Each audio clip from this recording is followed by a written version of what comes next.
Welcome friends to this new video of Sapphire Talks English. In this video we shall focus our attention to a country of special interest, that is UAE. Many Indians have a desire to visit Dubai at least once in their lifetime for tourism. There are many Indians who earn their livelihood in the UAE. In fact, many people have stayed their entire working lives in the UAE. Many high net worth individuals have begun to shift base from India to UAE in the past few years. India is within 3 hours flying distance from Dubai. Most Indian cities are very well connected with Dubai and the UAE in general. Therefore, many high net worth individuals have shifted their base to the UAE to enjoy the best of both the worlds. But since the Iran war has started, the Iranians have focused a lot of their aggressive posture against UAE. There has been a massive change in the geopolitical risk perception of the UAE since the beginning of the war. The war has caused major disruptions in the aviation sector and logistics. All of you would be aware that the UAE is considered as a major aviation hub by most airlines. Plus, it is also an important logistics hub whereby material are collected in the UAE for onward transmission to Africa as well as Western Asia. Dubai in particular, which depends a lot on tourism, has been affected badly by this drastic fall in tourism in the past 7 to 8 days. The financial markets as well as the housing markets are also witnessing a downward trend because of this ongoing war. Let's first understand why UAE is so popular with tourists as well as with investors in the first place.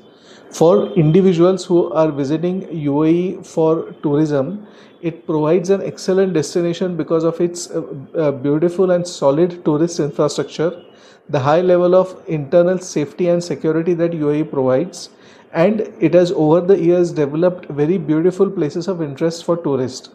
Many people like to call UAE their home and they have stayed in UAE for their entire working lives. UAE is also very attractive to global investors because there is zero personal income tax. UAE has throughout and consistently adopted very investor friendly policies, which has resulted in it attracting foreign capital like a magnet. UAE provides excellent connectivity in a way that no one else provides. You can reach almost all major cities in the world from the UAE within 4 hours of flying time. In fact, most major Indian cities can be reached from UAE in less than 3 hours. UAE has developed a very good structure of free zones, specialized free zones which allow 100% foreign ownership, and the specialized free zones provide further incentives if the investor is bringing in cutting edge technologies like AI. UAE has got an extremely good golden visa program whereby people can invest in real estate in the UAE and get 10 years, 15 years long-term visas. High net worth individuals who wish to stay connected to India but still want to enjoy better infrastructure prefer to live in Dubai and visit India as and when business or personal requirements demand. The past 6-7 days since the war has commenced has seen a sea of change in the public perception of the UAE. Everyone is aware that UAE has created a safe haven for investments as well as a lot of safe and secure situation for the people who stay within its borders. But the last 7 days have brought to the fore the fact that it is surrounded by very unreliable state actors like Yemen on its eastern flank, and just across the Strait of Hormuz it has Iran, Iraq, and to the north Syria. So although UAE internally is a very stable country, it is living in a geopolitical situation which is extremely unstable. What wealth and capital require is stability. Many wealthy expats who were bringing money to the UAE or who had bought money to the UAE are now thinking of moving their money out. Furthermore, people are rethinking their decisions to establish family offices and investment portfolios within the UAE. It must be said that the past 6-7 days have resulted in a catastrophic situation for the UAE, and a lot of hard work that the country had done over the past decades is getting wiped out for a situation which is really not within its own control. Till before this war began, the UAE was giving a tough fight to Switzerland, London and Singapore as primary investment destinations. people were really fed up with London because of its rising crime rate as well as the taxes that the new incumbent Labour government has been imposing. So, in fact, capital was moving outside of London, and in fact, most of the capital was getting relocated to the UAE.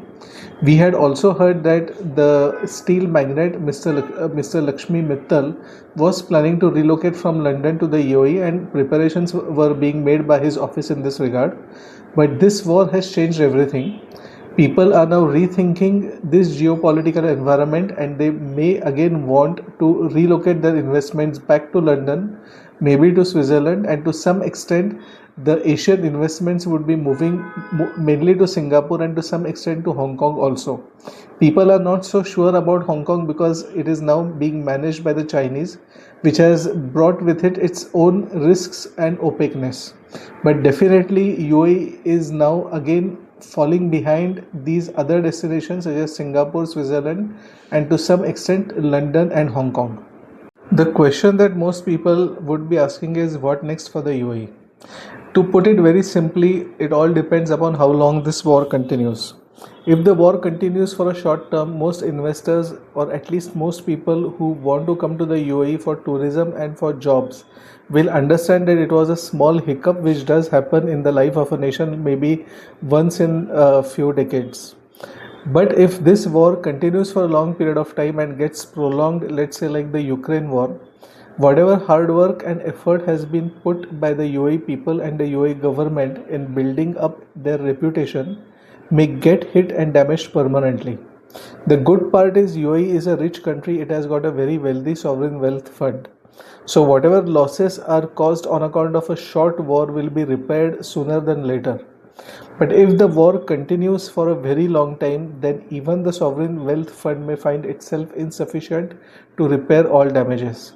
Furthermore, monetary damages can be repaired by wealth funds, but reputational damages are very hard to repair in a short time because they have taken years and decades to build.